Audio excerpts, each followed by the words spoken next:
Hello दोस्तों, नमस्कार। SM किसी चैनल में मैं आप सभी लोगों का दिल से बहुत बहुत स्वागत करता हूं। सो दोस्तों, इस वीडियो में अगेन हम लोग यहाँ पे बात करने वाले एक और बहुत बड़ी ब्रेकिंग न्यूज़ के बारे में। यस, एंड ये जो ब्रेकिंग न्यूज़ है बार बार हम लोग को एक ही सेक्टर से रिलेटेड आते हुए देखने को मिल रही है। एंड इस ब्रेकिंग न्यूज़ की बात करें, ब्रेकिंग न्यूज़ ला कौन रहा है, मतलब दे कौन रहा है, तो आरबीआई। यस दोस्तों, आपने यहाँ पे देखा होगा कि आरबीआई बहुत सारे जो फाइनेंस वाली कंपनीज़ है उनके ऊपर मतलब जांच करते हुए देखने को यहाँ पे मिल रही है, उससे रिलेटेड कुछ रेस्ट्रिक्शंस लगाते हुए देखने को मिल रही है। इसके लिए हम आरबीआई को तो दोष नहीं दे सकते भाई। आरबीआई ने जैसे कि आपको पता है कि जो भी अगर आपको बिजनेस यहाँ पे करना है आप यहाँ पे डेफिनेटली कर सकते, बट उसके लिए रूल्स रेगुलेशंस होते हैं। एंड अगर आप वो ब्रेक करोगे तो भाई आरबीआई का तो काम ही है कि उससे रिलेटेड पनिश यहाँ पे करना।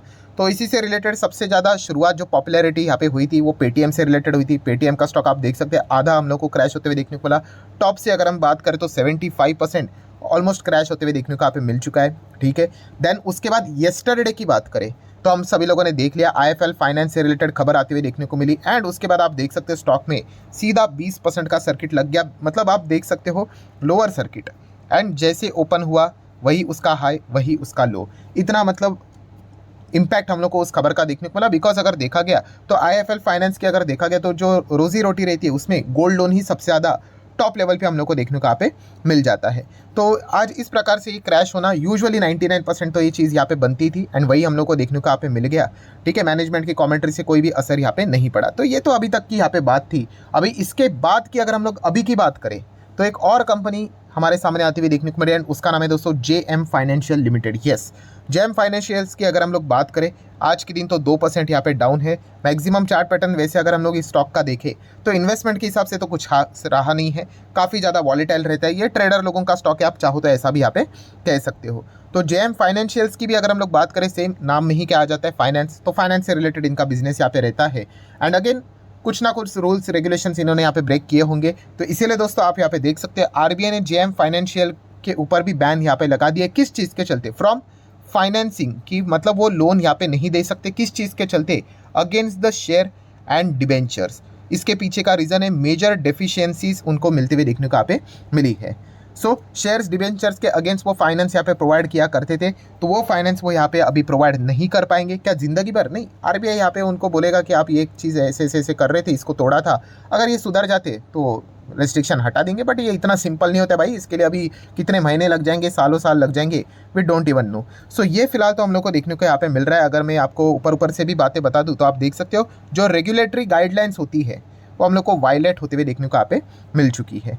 तो ये फिलहाल तो एक पॉइंट हम लोग को देखने को यहाँ पे मिल रहा है। अभी थोड़ा इसको डिटेल में जानने की कोशिश करते हैं भाई, क्या आरबीआई का एक्शन है एंड जेएम फाइनेंशियल ने भाई इधर क्या गड़बड़ी की है। तो आप देख सकते हैं आरबीआई ने कहा है, पहले अगर देखा गया तो जेएम फाइनेंशियल जो कुछ काम यहाँ पे करता था तो सेबी के पास पहले हम लोग को कंप्लेंट जाती हुई देखने को मिली थी।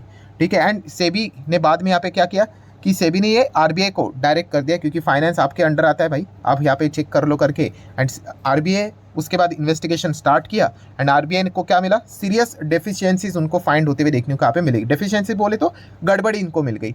तो किस चीज़ के चलते? तो आप देख सकते हैं with respect to the loans JM financial sanction for IPO financing and NCD subscription. NCD बोले तो नॉन कन्वर्टेबल डिबेंचर। सो मतलब आप सभी लोगों को पता है इतने सारे आईपीओ आते हैं। ठीक है, तो आईपीओ के लिए भाई पैसा भी तो चाहिए होता है, लाखों करोड़ों रुपया। ठीक है, तो उस वो भी क्या करते थे, ये कंपनी फाइनेंसिंग करते थे, सैंक्शंस करते थे कि भाई जाओ लोन ले लो और आईपीओ में अप्लाई करो, क्योंकि आपको पैसा मिला, आईपीओ लग गया। तो अच्छे आईपीओ में तो कितना पैसा बनता है आपको अच्छी तरीके से पता ही है। तो उससे रिलेटेड अगर देखा गया तो कुछ रूल्स रेगुलेशंस थे वो उन्होंने यहाँ पे क्या कर दिए? ब्रेक कर दिए। किसने? जेएम फाइनेंशियल्स ने। क्या ये गलत है? गलत नहीं है, बट आप जैसे आपको बताया रूल्स रेगुलेशंस के बाहर जाके आपने यहाँ पे काम नहीं करना चाहिए। एंड जैसे इन चीज़ों को रिव्यू किया गया तो पाया गया भाई जेएम फाइनेंशियल जैसे कि उन्होंने काम यहाँ पे करना चाहिए था वैसे तो यहाँ पे किया नहीं है। फिलहाल तो आईपीओ का ज़माना क्या चल रहा है आपको पता ही है, क्योंकि मार्केट टॉप पे है। तो आप यहाँ पे देख सकते हो कि आरबीआई ने यहाँ पे क्या बोला है कि जो आरबीआई ने यहाँ पे रिव्यू किया, लिमिटेड रिव्यू यहाँ पे रखा है, उसके बाद मतलब बाद में डिटेल ऑडिट जरूर होगा, उसकी रिपोर्ट भी सामने आएगी। तो फिलहाल बताया जा रहा है कि जेएम फाइनेंशियल के जो प्रोडक्ट थे वो बार बार repeatedly help a group of its customer to bid for the various IPO and NCD offering by using the loan funds. मतलब बार बार कस्टमर को अपने क्या कर रहे थे, आईपीओ में अप्लाई करने के लिए पैसा यहाँ पे देते ही जा रहे थे, देते ही जा रहे थे, देते ही जा रहे थे। एंड उसके बाद थोड़ा और इन्वेस्टिगेशन किया गया तो ये भी पाया गया कि भाई मार्जिन्स फाइनेंसिंग जो प्रोवाइड करते थे वो भी कुछ ज़्यादा पैसे नहीं लिया करते थे। तो भाई ये तो दान धर्म क्यों चल रहा है भाई? देखने वाली बात होगी। तो ये एक आरबीआई को पॉइंट यहाँ पे मिल चुका है। तो जैसे मैंने कहा, ये तो एक लिमिटेड रिव्यू किया गया है, अभी डिटेल इन्वेस्टिगेशन यहाँ पे किया जाएगा। एंड उसके बाद उस लिमिटेड रिव्यू में भी एक चीज़ पाई गई है, कौन सी, कि अगर देखा गया तो कैसे होता है कि जेम फाइनेंशियल का काम क्या है, भाई आप हमें लोन दे दो, ठीक है, उसके बाद मैं अप्लाई करूँगा, ठीक है, सारी चीज़ें मैं ही करूँगा, मैं ही अकाउंट हैंडल करूँगा। बट नहीं, यहाँ पे बताया जा चुका है कि एप्लीकेशन फॉर द सब्सक्रिप्शन जो यहाँ पे रहता था, या फिर डीमैट अकाउंट हैंडलिंग की बात करें, या फिर बैंक अकाउंट हैंडलिंग की बात करें, भाई ये सब कुछ ऑपरेट यहाँ पे कौन कर रहा था पता है, जेएम फाइनेंशियल ही कर रहा था। तो उनको यहाँ पे पावर ऑफ अटर्नी देके रखी हुई थी। तो ये पॉइंट भी फिलहाल तो सामने आते हुए देखने को यहाँ पे मिल रहा है। सो अगर हम लोग ओवरऑल, अगर मैं एकदम आसान भाषा में अगर बात करूँ ना, तो यहाँ पे ऐसा हो रहा था कि JM financial act as a lender also and borrower also, मतलब खुद ही लोन यहाँ पे दे रहा था, खुद ही यहाँ पे आईपीओ में अप्लाई भी कर रहा था, बैंक अकाउंट भी हैंडल कर रहा था कस्टमर का, ठीक है, एंड सब कुछ नहीं हुआ तो वापस भी यहाँ पे ले रहा था। तो ये दोनों चीज़ें यहाँ पे वो एक्ट कर रहे थे, जो कि अलाउड यहाँ पे नहीं है।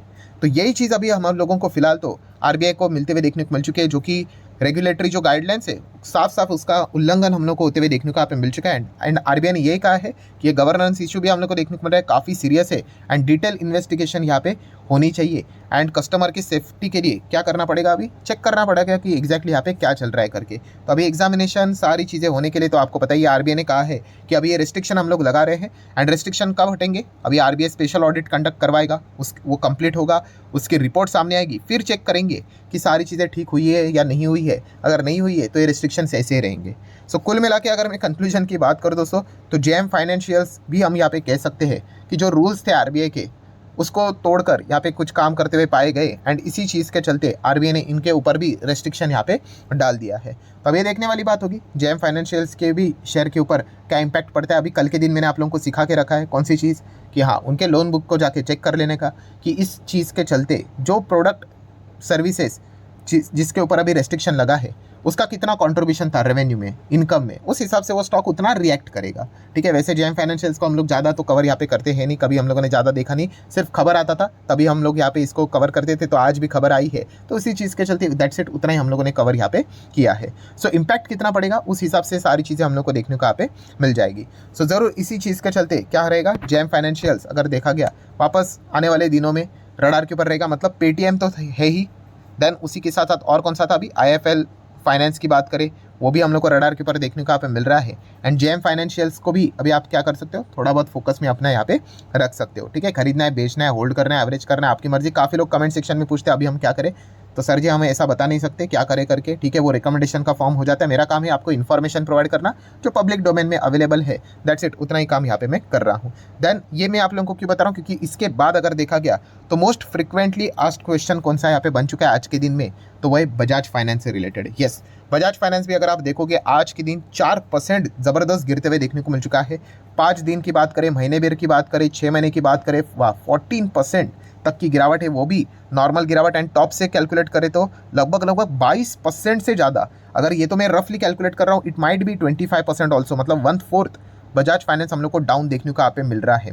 तो इसके बाद भी काफ़ी सारे लोगों के यही सवाल यहाँ पे सामने आ रहे हैं, सर क्या बजाज फाइनेंस में भी कोई गड़बड़ है, क्या इसी डर के चलते क्या बजाज फाइनेंस भी यहाँ पे गिर रहा है, क्या आरबीआई का कोई एक्शन होगा। तो दोस्तों ये तो किसी को यहाँ पे पता नहीं, अगर बिजनेस अगर कोई जेन्युइनली कर रहा है तो किसी को कोई दिक्कत यहाँ पे नहीं होनी चाहिए। बट हाँ, आरबीआई के रडार के ऊपर आरबीआई ने कहा था कि बहुत सारे फाइनेंस वाली कंपनियां देखने को मिल रही, ये पेटीएम के वक्त ही उन्होंने यहाँ पे कहा था। तो अभी एक एक कंपनी के नाम हम लोगों को सामने आते हुए देखने को यहाँ पे मिल रहे हैं, जिसमें आईएफएल भी हो गया, ठीक है, एंड उसमें जेएम फाइनेंशियल भी होते हुए देखने को यहाँ पे मिल गया है, ठीक है। तो ये देखने वाली बात होगी और कौन कौन सी कंपनीज के नाम हम लोग को देखने को यहाँ पे मिल रहे हैं करके। अभी बजाज फाइनेंस आज के दिन यहाँ पे गिरा है, ये किस चीज़ के चलते गिरा है, ये किसी के पास कोई कारण हम लोग को देखने को यहाँ पे मिल रहा है, मतलब कॉन्क्रीट कारण तो यहाँ पे नहीं है, ठीक है। ड्यूरिंग द मार्केट ठीक ही चल रहा था, देन सेकंड हाफ पे जोरदार बिकवाली देखने को मिली, मतलब बड़े प्लेयर्स ही जब सेलिंग यहाँ पे करते हैं तभी जाके इसी प्रकार का नज़ारा बनते हुए देखने को यहाँ पे मिल रहा है। बट हाँ, इतना तो हम जरूर कह सकते हैं कि फाइनेंस सेक्टर में खास करके एनबीएफसी में अच्छा खासा हम लोग को पिटाई होते हुए देखने को यहाँ पे मिल रहा है। सो बजाज फाइनेंस अगर देखा गया तो कंपनी का फंडामेंटली वीक है, वीक तो बिल्कुल भी यहाँ पे नहीं है, कंपनी काफ़ी अच्छी है। बट यस, कंपटीशन भी बढ़ते हुए देखने को यहाँ पे मिल रहा है। एंड जेएफएस तो है ही है, ठीक है, अभी तक शुरू नहीं हुआ, बट जब स्टार्ट होगा तो अच्छा टक्कर इसको देगा ही देगा। And second most important, yes, RBI के जो स्ट्रिक्ट एक्शंस हम लोग को देखने को यहाँ पे मिल रहे हैं, तो इसका भी एक परिणाम हम लोग को फाइनेंस सेक्टर की ओर साफ साफ देखने को यहाँ पे मिल रहा है। तो देखा गया तो बजाज फाइनेंस में भी हम लोग को वो गिरावट देखने को यहाँ पे मिल रहा है। ऑब्वियसली उस चीज़ को हम लोग डायरेक्टली यहाँ पे कनेक्ट यहाँ पे नहीं कर सकते, बट मार्केट के सेंटीमेंट के हिसाब से ये चीज़ें देखने को यहाँ पे मिल रही है। सो ओवरऑल अगर देखा गया तो 5 साल में डबल करके देना चाहिए, तो उस हिसाब से रिटर्न्स तो यहाँ पे दिए हैं। इसके पहले भी बजाज फाइनेंस यहाँ पे तो 60% तक क्रैश होते हुए देखने को यहाँ पे मिला था। ठीक है, ओवरऑल बिजनेस के हिसाब से अगर हम लोग बात करें, बिजनेस तो इनका खराब है नहीं, फाइनेंसिंग अच्छा चलता है, क्वार्टर के नंबर्स भी काफ़ी अच्छे देखने को यहाँ पे मिल चुके हैं, लगातार कंसिस्टेंसी के साथ परफॉर्मेंस अच्छा ही देखने को मिल रहा है। बट क्या परफॉर्मेंस आगे भी कंटिन्यू रहेगा नहीं, ये देखने वाली बात तो यहाँ पे ज़रूर बनती है। ओवरऑल अगर देखा गया तो लॉस में बेचने वाली तो कंपनी किसी एंगल से तो है नहीं। ठीक है, जो लोग ब्लाइंडली यहाँ पे खरीदते हैं उनको, मतलब बिना बिजनेस देखकर अगर खरीदते हैं, उनको इन चीज़ों से डिसीजन लेने में काफ़ी तकलीफ होती है, बिकॉज स्टॉक जैसे नीचे आता है तो मतलब वो डिस्टर्ब हो जाते हैं। ठीक है, जिन्होंने बिजनेस देखकर निवेश यहाँ पे किया होगा तो उनको ज़्यादा कोई दिक्कत यहाँ पे नहीं होगी, क्योंकि ओवरऑल बिजनेस अभी तक बजाज फाइनेंस का हम लोग को ठीक ही देखने को मिल रहा है। असेट अंडर मैनेजमेंट से लेकर बाकी जितने भी ग्रोथ की बात करें वो ठीक ही हम लोग को देखने को यहाँ पे मिल रही है। बट क्या यहाँ पे आरबीआई बजाज फाइनेंस के ऊपर भी कोई एक्शन लेगा क्या? नेक्स्ट नंबर इन्हीं का है, तो भाई ऐसा कोई ऑफिशियल खबर तो है नहीं। ठीक है, आप ऐसा सोच सकते हो, बट अभी तक ऐसा कोई भी चीज़ें सामने तो यहाँ पे नहीं आया है। सो ठीक है दोस्तों, जितने भी इंपॉर्टेंट इन्फॉर्मेशन यहाँ पे थी वो मैंने आपके सामने रख दी। अभी देख लेते जेएम फाइनेंशियल्स के ऊपर क्या रिएक्शन देखने को मिल जाता है। ठीक है, सो आशा करता हूँ वीडियो हेल्पफुल लगा होगा, तो जरूर लाइक एंड शेयर कर देना। मिलते हैं नेक्स्ट वीडियो में, तब तक के लिए बाय बाय।